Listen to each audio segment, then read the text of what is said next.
diri kita masing-masing, keluarga masing-masing, dan lain-lain sebagainya.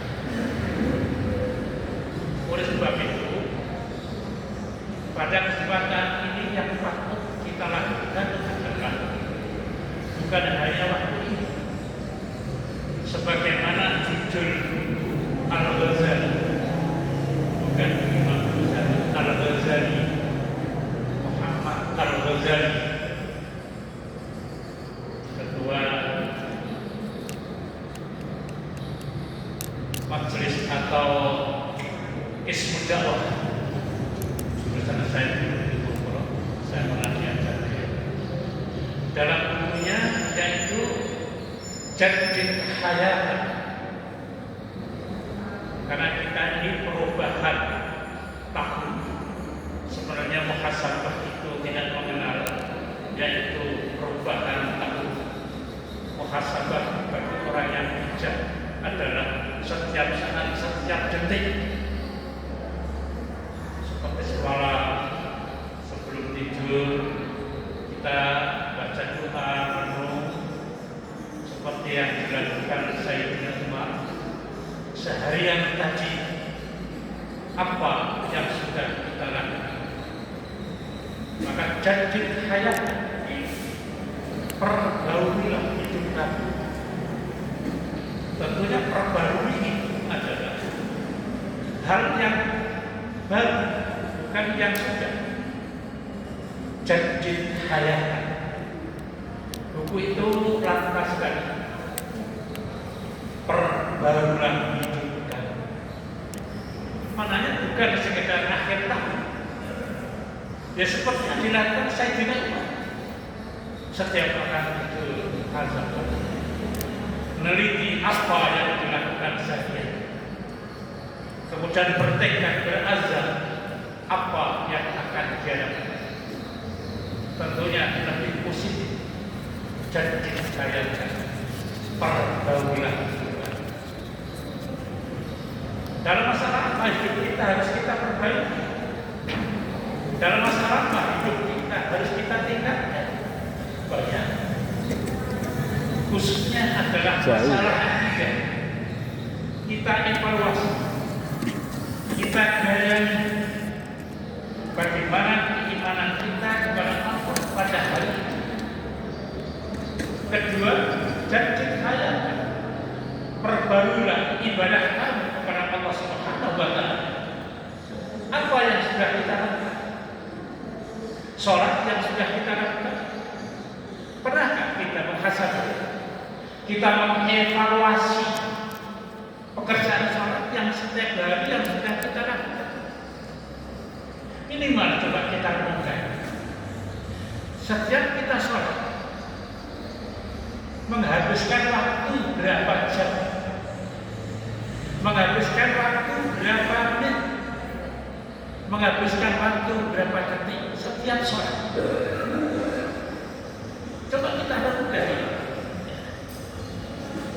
Sholat yang merupakan kewajiban kita setiap hari, sudahkah kita lakukan sesuai dengan apa yang dilakukan oleh Al-Quran dan Sunnah Rasulullah SAW? Kemudian berapa lama waktu kita sholat? Waktu kita berdiri, waktu kita ruku, waktu kita sujud, lebih-lebih di sujud terakhir. Ini perlu kita evaluasi ibadah kita kepada Allah Subhanahu wa Ta'ala. Lebih banyak mana durasi waktu yang kita habiskan untuk menjalankan kewajiban sholat setiap waktu, dengan masalah-masalah dunia, dengan masalah-masalah pekerjaan, dengan masalah-masalah kesibukan. Ini yang perlu kita evaluasi. Bukan ibadah yang lain-lain, ini sholat. Setiap saat kita evaluasi. Makanya setiap habis sholat, bacaan wirid yang kita bacakan istighfar, mohon ampun kepada Allah Subhanahu wa Ta'ala, khusus dalam pelaksanaan ibadah. Saya kira sekali sholat tidak menghabiskan waktu 10 menit, kecuali jamaah Jumat lama sekali. Sekali sholat menghabiskan waktu bukan banyak. Kemudian kita kalikan satu hari berapa?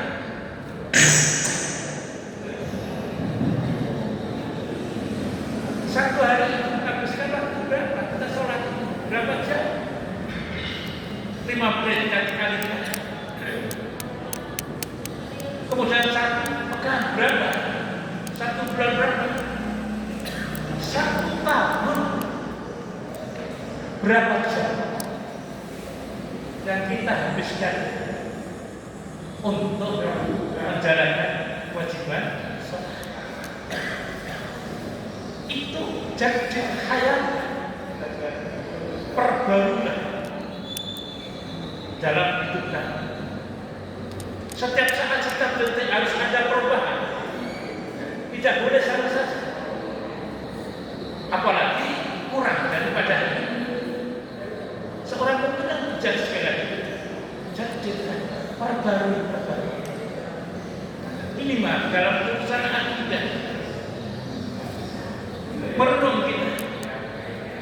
Apakah hari itu ada pelanggaran akidah? Apakah hari itu kita sudah melakukan kesyirikan? Apakah hari itu kita masih meminta kepada orang lain yang sifatnya yaitu nasib kita yang akan datang dan sebagainya? Apakah hari itu kita masih melakukan tahayul, khurafat dan sebagainya? Ini yang perlu kita evaluasi. Kemudian yang kedua, evaluasi jadid fil akhlak dalam masalah kita.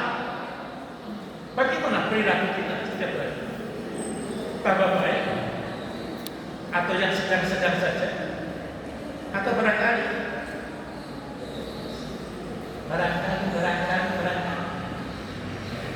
apalagi kita melihat sekarang fenomena yang terjadi akhir-akhir ini luar biasa. Masalah akidah sulit untuk kita bahas. Pelanggaran kepada akidah, syirik, tahayul, khurafat masih menghantui kita semua. Belum lagi masalah ibadah, luar biasa. Berapa banyak orang yang mengaku Islam tetapi tidak melakukan kewajiban sholat. Berapa banyak orang yang Islam sendiri melakukan kewajiban sholat tetapi waktunya diulur. Nanti karena kesibukan dunianya. Lebih-lebih kalau kita membahas akhlak. Alhamdulillah. Oleh sebab itu,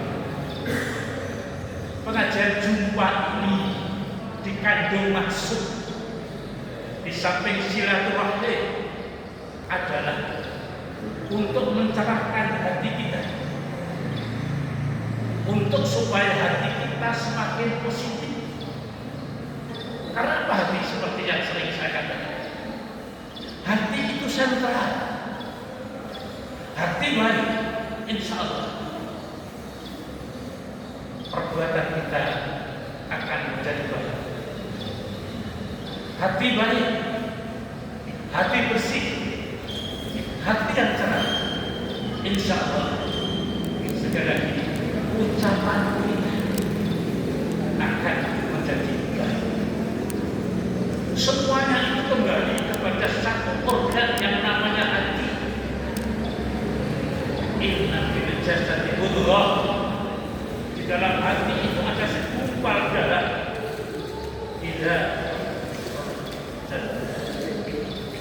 Kalau hatinya baik, insya Allah organ tubuh yang lain akan menjadi baik. Lebih perbuatan atau flesh. Tetapi kalau hati kita itu tidak baik, hati kita itu rusak istilahnya dalam hadis itu, maka rusak segala-galanya. Perbuatannya yang terkesan tidak baik, apalagi ucapannya juga tidak baik. Kembali itu ditentukan oleh hati kita.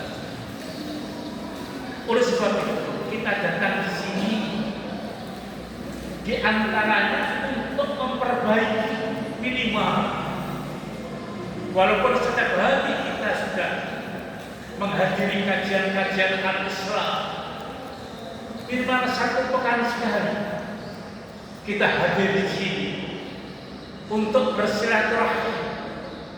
Di samping itu adalah untuk mencerahkan hati kita lewat ngaji, lewat ayat-ayat Al-Qur'anul Karim, lewat hadis Rasulullah sallallahu alaihi wasallam, supaya hati kita kembali cerah. Sebab jangan sampai hati kita itu tertutup. Subhanallah. Hati tertutup itu ibaratnya satu ruangan, tidak pernah dibuka. Udara di luar tidak bisa masuk, udara di dalam mulut tidak bisa keluar. Begitu juga orang yang hatinya tertutup, tahu bahwa itu barang itu benar, dia tahu barang itu adalah barang yang dilarang oleh Allah dan Rasul. Masalah kenapa? Dia tidak bisa menjalankan karena dia sudah tahu itu baik. Tapi masalah kenapa? Kebaikan yang sudah dia ketahui justru dia tidak bisa melakukan. Tapi sebaliknya, manusia tahu dosa yang dilakukan, pelanggaran, dosa yang dilakukan akan berdampak negatif, baik dalam kehidupan pribadi, kehidupan keluarga, kehidupan bermasyarakat. Dia tahu, tapi kenapa? Dia tidak bisa untuk mencegahnya. Ini persoalannya. Katanya Ibnu Qayyim al-Jauziyah, barangkali hati kita pada saat itu tertutup. Kita tahu barang itu benar, kita tahu barang itu tidak benar. Kenapa tidak bisa melakukan? Maka salah satu sifat orang kafir adalah innal ladzina kafaru sawa'un 'alaihim a'andzartahum am lam tunzirhum la yu'minun. Katanya orang kafir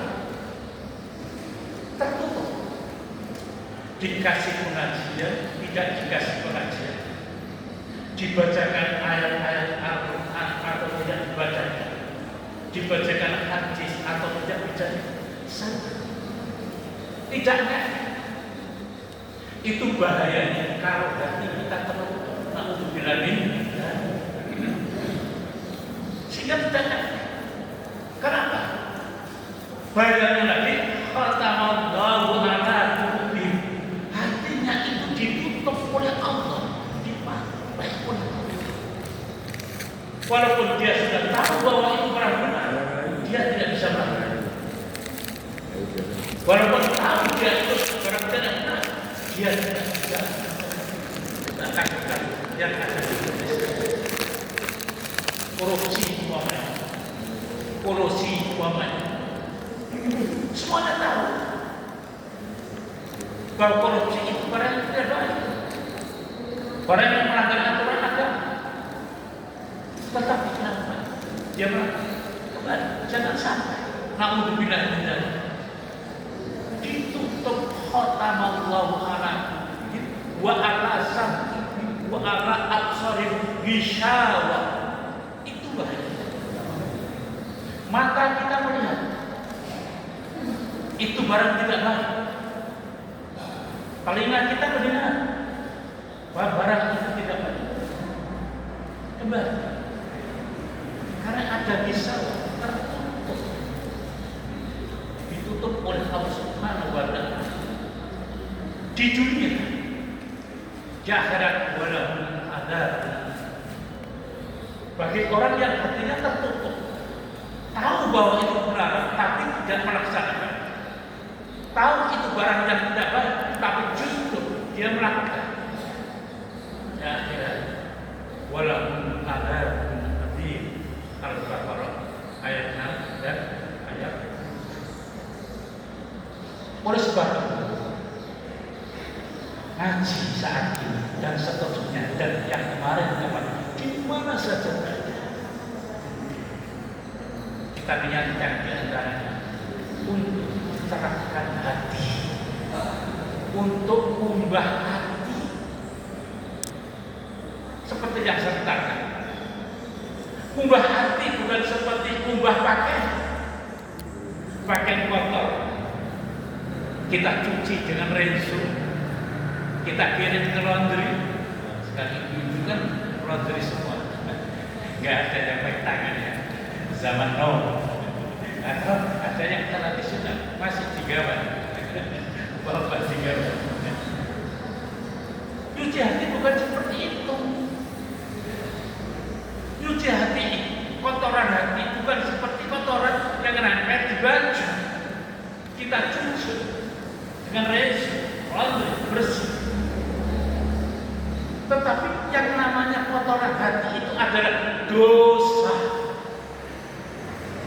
Sekali lagi, kotoran hati itu adalah dosa, pelanggaran terhadap Allah Subhanahu wa Ta'ala. Itu yang namanya kotoran hati. Dan itu bisa bersih cuma satu, taubatan nasuha. Kita menyesal, kita berjanji akan lebih baik. Itu yang namanya taubatan nasuha. Makanya sebelum bulan Ramadan tiba, bulan Rajab, Syahrul Haram, kita sudah diberikan sinyal untuk menata diri dengan melakukan berbagai macam amal-amal sholih. Sebentar lagi Sya'ban, kita diberikan kesempatan kesekian kali untuk mempersiapkan diri menjadi manusia mutakin dengan menjalankan ibadah puasa. Makanya di dalam beribadah bulan Rajab kita tidak menentukan hari dan tanggal. Setiap hari, setiap saat kita melakukan kebaikan. Begitu Sya'ban, hadis nisfu Sya'ban adalah dipersoalkan. Makanya Muhammadiyah yang tarjihnya dalam misi bulan Sya'ban tidak menentukan tanggal 1 atau tanggal pertengahan dengan melakukan ibadah-ibadah khusus, sholat khusus. Begitu juga di dalam bulan Rajab tidak ada yang namanya sholat dalam rangka ulang tahun kewajiban sholat, karena tadi malam banyak orang-orang yang melakukan sholat khusus yang satu tadi ya, memperingati kewajiban sholat. Di dalam kesana tidak mengenal isi kebaikan. Lebih-lebih di dalam bulan Rajab, di dalam bulan Sya'ban, untuk menyongsong datanya bulan suci Ramadan. Maka sekali lagi, hati kita setiap hari harus cair. Hari kita setiap hari harus terbebas dari suka melakukan dosa. Lebih-lebih kita yang hadir ini usianya rata-rata 50 ke atas, kecuali anak Soeb, ABG, ya baru nih ya, Mas Soeb, masih muda. rata-rata kita yang hadir 50 tahun ke atas, menjelang masa tua. Perlu diperhatikan yang pernah saya sampaikan, di saat kita akan memasuki usia tua, berbagai macam perasaan, ada ketakutan, ada ketakutan. Seperti yang pernah saya ceritakan dalam ceramah saya, di Jepang itu rata-rata ibu-ibu ogah untuk nikah, ogah untuk punya anak. Karena apa? Di Jepang, kalau orang tua itu sudah masuk usianya, menjadi beban bagi anak, orang tuanya sama sekali tidak diperhatikan. Orang tuanya malah dititipkan pantai jompo, memberatkan. Makanya usia tua di Jepang itu luar biasa ramai, berbeda dengan Islam. Berbahagia jamaah sekalian yang masih punya orang tua, itu aset untuk keselamatan orang tua. Jangan ditelantarkan seperti orang-orang kebanyakan di Jepang. Islam itu usia tua bagi anak-anak adalah kesempatan, walaupun bukan hanya usia tua. Birrul walidain sepanjang masa, khususnya kita rawat nongso orang tua yang masih punya anak, sakit tidak dilihat, perlu beli makanan tidak ada yang membelikan. Subhanallah. Oleh sebab itu, manusia yang hatinya cerah, khususnya di usia saya,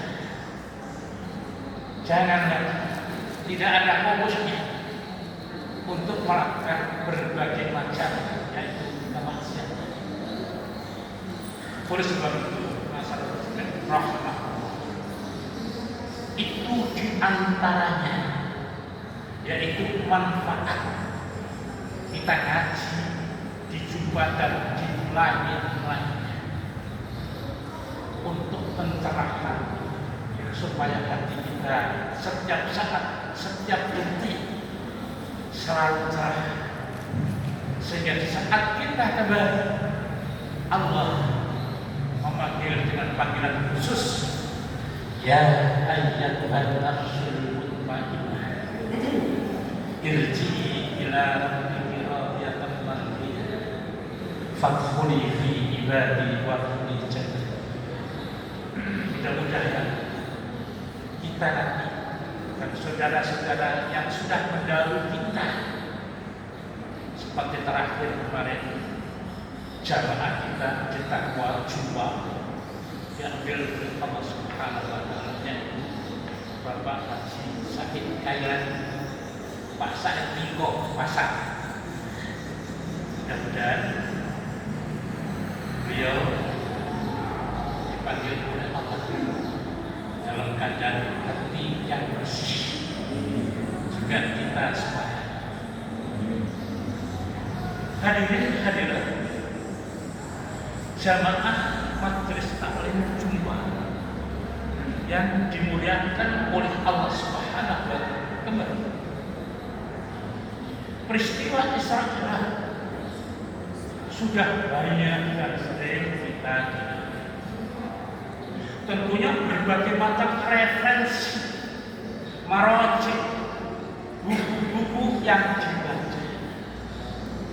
Maka cerita di dalam peristiwa Isra Mi'raj banyak sekali, cerita-cerita Israiliyah, cerita-cerita yang tidak benar, yang hanya ada. Makanya saya di dalam perpustakaan pribadi saya, buku Sirah An-Nabawiyah minimal ada Sirah An-Nabawiyah karangan Ibnu Syah, ada Sirah An-Nabawiyah karangan Dr. Said Ramadan, ada Sirah An-Nabawiyah karangan Muhammad Al-Ghazali, ada Sirah An-Nabawiyah terakhir. Dan waktu di sana diadakan lomba menulis, yaitu tentang kehidupan Rasul, yaitu yang berjudul Rahiqul Maktum. Ada yang moderat lagi karangan Imam Sya'rawi Mutawad. Wah, luar biasa.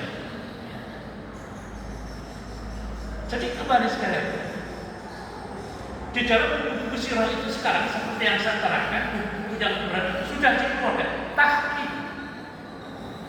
Mana cerita yang benar, mana cerita yang tidak benar. Buku yang sering dijadikan rujukan Tafsir Ibnu Katsir, itu aslinya banyak sekali cerita-cerita Israiliyah, tetapi sekarang sudah keluar Sahih Tafsir Ibnu Katsir. Jadi yang Israiliyah itu sudah dikeluarkan, sekarang tinggal yang dibaca itu adalah yang sahih. Begitu juga hadis Fiqh Sunnah karangan Said Jabi sudah keluar sekarang, Sahih Fiqh Sunnah. Jadi yang diambil yang sahih. Targhib sudah dikeluarkan yang sahih. Malah kita biasanya mubalek itu kalau ceramah kan ya melihat hadis itu tidak membacanya, kadang-kadang hanya merujuk kepada hati. Sekali lagi saya ingatkan, kalau kita sudah menemukan hadis itu sudah tolong dilihat, tanya diri ajunan sahabatnya.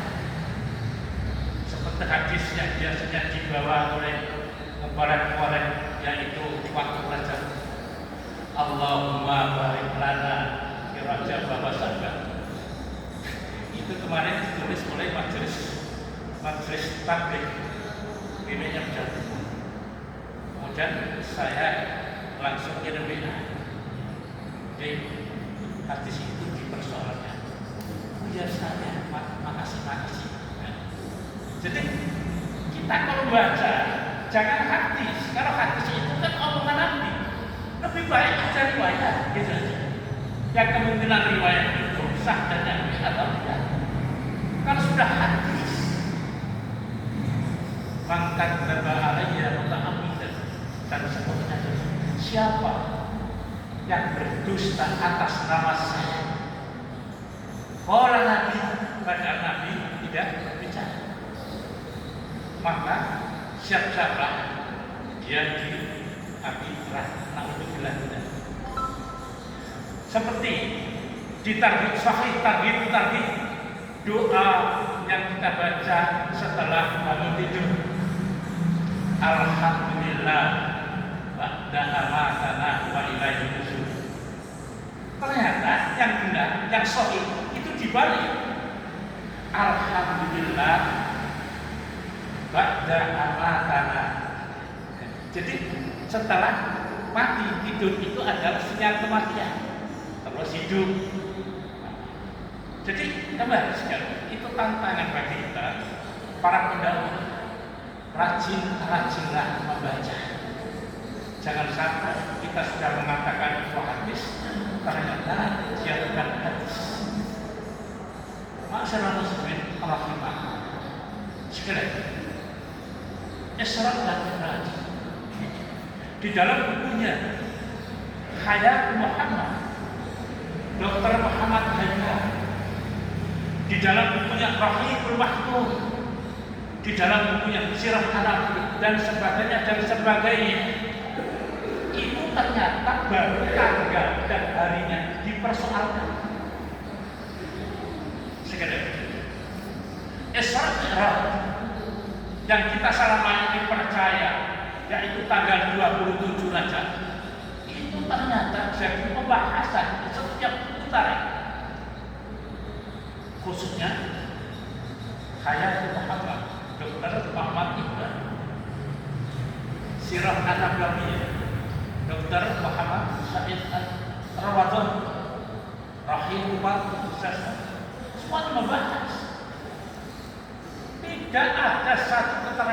jelas bahwa peristiwa Isra Mi'raj itu terjadi pada tanggal 27 Rajab yang seperti selama ini kita yakini, sehingga kita alhamdulillah di Indonesia satu-satunya negara yang 20 Rajab itu tanggal merah.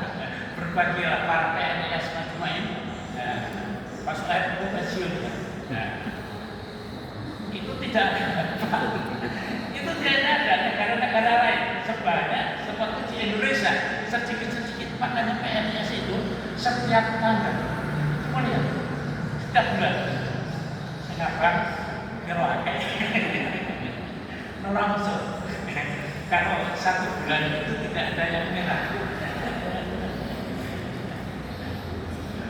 Sekali lagi, 20 saja tanggalnya itu dipersoalkan di dalam utara. Tidak semuanya kita kebiah-biah. Tanggal 20 saja. Tetapi mereka sepakat bahwa peristiwa Isra Mi'raj itu adalah tahun ke-10.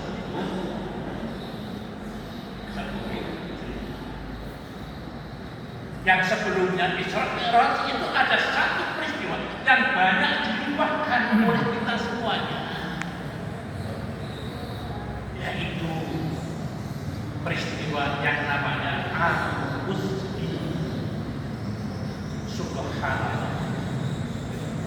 Gambaran kepada kita secara umum sebagai manusia yang menyuarakan kebenaran pasti halangan, cobaan, siksaan, hinaan akan dirajakan oleh kita. Makanya seorang baik di dalam buku Al-Qur'an pengajian ada satu bab ceramah-ceramah yang dipilih oleh para mubarik. Ada mubarik yang konsisten, yang disampaikan itu adalah kebenaran Al-Qur'anul Karim dan Al-Hadis Sahih. Makanya seperti kita di sini, ceramahnya Al-Qur'an, Hadis Sahih, kebenaran. Tapi resikonya orang yang menyampaikan ceramah dengan berdalil Al-Qur'an Karim dan hadis yang sahih, banyak dirasakan, banyak dicaci. Dan sekali, cuma sekali itu diundang, tidak akan diundang lagi. Tapi ada juga mubarak dalam film pengajian itu yang ceramah mengambil tema yang aman saja. Ya, bab sholat, bab tauhid akidah itu sama sekali tidak pernah disinggung. Padahal Al-Qur'an Karim pertama kali turun metode dakwahnya ada isinya adalah akidah. Kata-kata akidah semua. Akidah baik, semuanya baik. Tapi demi amannya, waktu ceramah sama sekali tidak menerapkan syirik, tahayyul, khurafat, kewajiban sholat, mengambil aman. Ada lagi dalam buku ini, pendakwah itu menyampaikan materi, hanya ikutan seniornya, syekhnya, ustadznya, ya gitu. Saya di dalam ceramah yang begitu itu. Oleh sebab itu sekali menyuarakan kebenaran itu banyak sekali risikonya. Ya Ustaz sahabat ya, pemandu di bawah. Wah, digambarkan dalam peristiwa Al-Usri, tahun duka cita sebelum Isra Mi'raj. pamannya, walaupun akhir hayat dia tidak mengucapkan la ilaha illallah, diajar berulang-ulang kalau dia tidak bisa. Tetapi dia adalah penyokong, dia pembela Nabi Muhammad SAW. Sehingga di dalam buku-buku nasihat Abu Thalib kelak di akhirat dipersoalkan. Pamannya Nabi Muhammad SAW nanti di akhirat masuk di mana? Karena dia belum beriman kepada Rasulullah SAW. Ada yang mengatakan aman, karena dia masa peralihan dari Nabi Isa kepada Nabi Muhammad, masa kosong, belum ada kewajiban, belum ada larangan. Ada yang mengatakan naudzubillah min dzalik, di neraka tapi sebentar. Itu juga jadi perdebatan. Nasihatnya paman Rasulullah SAW yang sampai hayat, yaitu menolong dan membantu Nabi Muhammad SAW. Itu yang saya katakan, nikmat hidayah luar biasa bagi kita sekali, yang harus kita syukuri. Masyaallah muslim rahimahullah, meninggalnya istri tercinta Siti Khadijah, Amul Husn, ditinggal oleh dua pembela sekaligus penyokong istri tercintanya Khadijah. Khadijah itu luar biasa.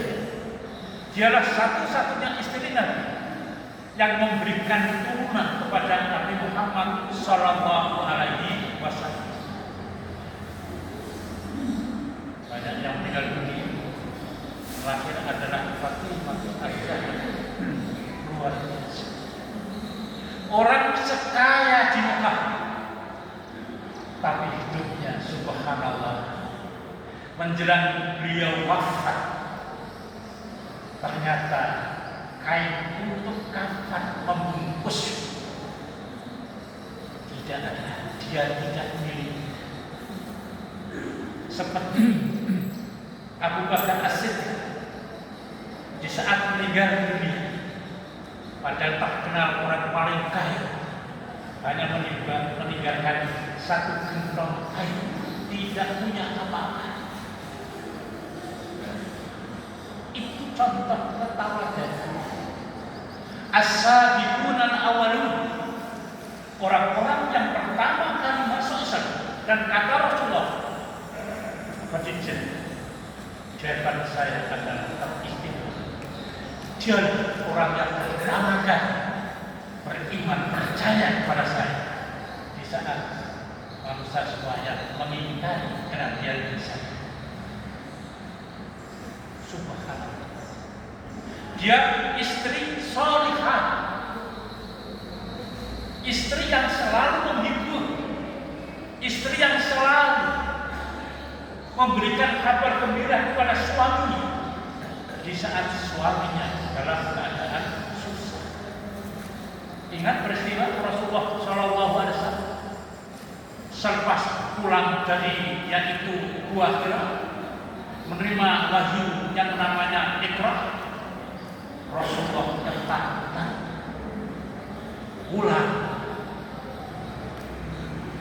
dan dingin panas.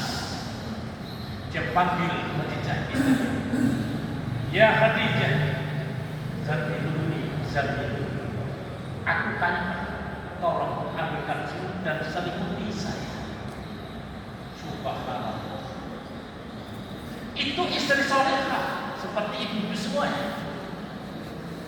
Bukan seperti kata orang kita, ada uang abang saya, tidak ada uang abang Melayu. Ya Bu ya? Oh, tidak jawab. Istri solehah seperti Khadijah. Di saat suami ketakutan, di saat suami kegelisahan, Jabatan. Dan bukan hanya diambilkan semua. Dia ternyata menghibur dengan karena datang. Jangan takut Muhammad Sallallahu Alaihi Wasallam. Allah tidak akan pernah menyanyiakan kamu. Kamu mana saja akan disayangi dan dicintai. Karena apa? Satu di antaranya, kan orang yang suka bersilaturahmi. Kedua, kan orang yang suka membantu orang yang perlu pertolongan. Subhanallah. Itu di antara nasihat-nasihat yang diberikan kepada suaminya di saat suaminya dalam keadaan gelisah. Kan jarang itu di sana ya. Kalau suaminya bermasalah, kalah. Oleh sebab itu adalah prolog. Begitu kesusahan, begitu problem, Rasulullah hampir putus asa. Pergilah ke Taif mencari perlindungan. Ternyata di sana hujan dan cacian yang dia. Makanya di sana hampir di tengah-tengah frustasi dan putus asa, dia masih punya harapan, yaitu doa. Itu kelebihan orang yang beriman. Di tengah-tengah kemelut apa saja, kita tidak boleh putus asa. Terakhir senjata kita adalah doa. Berbeda dengan yang lain. Curhat, lebih-lebih tengah malam, ya kan? Curhat kepada Allah Subhanahu wa Ta'ala. Makanya doanya, masya Allah, luar biasa. Yang di dalam buku ditulis doa Taif, yang banyak dilupakan oleh kita. Doa Taif, yang isinya adalah Rasulullah mengaku dan aduannya ya Allah. Walaupun seluruh manusia menghina, mencaci, tidak memperhatikan saya, mengusir, tapi tidak apa-apa. Asal Allah jangan meninggalkan saya. Itu senjata bagi seorang manusia. Di tengah-tengah ada kemelut apa saja, bacalah doa panjang sedikit, nanti sama AAS dikasih nanti ya, lewat YouTube doa Taif. Itu yang sering kita lupakan. Masalah poin-poinnya kalau kita membaca doa Taif itu luar biasa. Allahumma ilaika ashku dha'fa quwwati. Kelemahan. Kedua, orang-orang sudah banyak meninggalkan saya. Terakhir harapan, kamulah ya Allah melindungi saya. Tolonglah ya Allah. Oleh sebab itu, doanya diijabahi oleh Allah Subhanahu wa Ta'ala. Setelah kesusahan, setelah masa gelap, kata seorang penyair, pasti matahari akan bersinar. Itu yang harus kita yakini, sehingga dalam hidup ini yang kita sudah yakin, hidup itu adalah miskin, hidup itu adalah robek, semua. Nabi juga lebih, apalagi kita. Hidup itu masalah. Hadapi problem itu, hadapi muskilah itu. Jangan putus asa. Yang terakhir senjata kita, setelah berikhtiar, jangan doa. Jangan lupa doa Taif. Subhanallah, sangat manjur sekali. Makanya setelah itu Rasulullah Shallallahu Alaihi Wasallam mendapat hiburan dari Allah. Pasti hiburan. Peristiwa Isra dan Mi'raj. Itu luar biasa. Mukjizat yang terbesar selain Al-Qur'anul Karim adalah diberikannya Rasulullah SAW Isra dan Mi'raj. Kayak mana?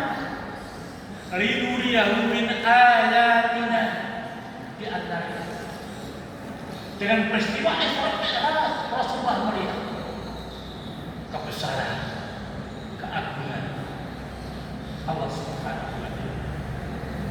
Makanya ayat subhanalladzi asra di dalam surat Al-Isra ayat 1 itu al-tafsir menyatakan termasuk ayat kauniyah, ayat-ayat yang berhubungan dengan peristiwa alam. Rasulullah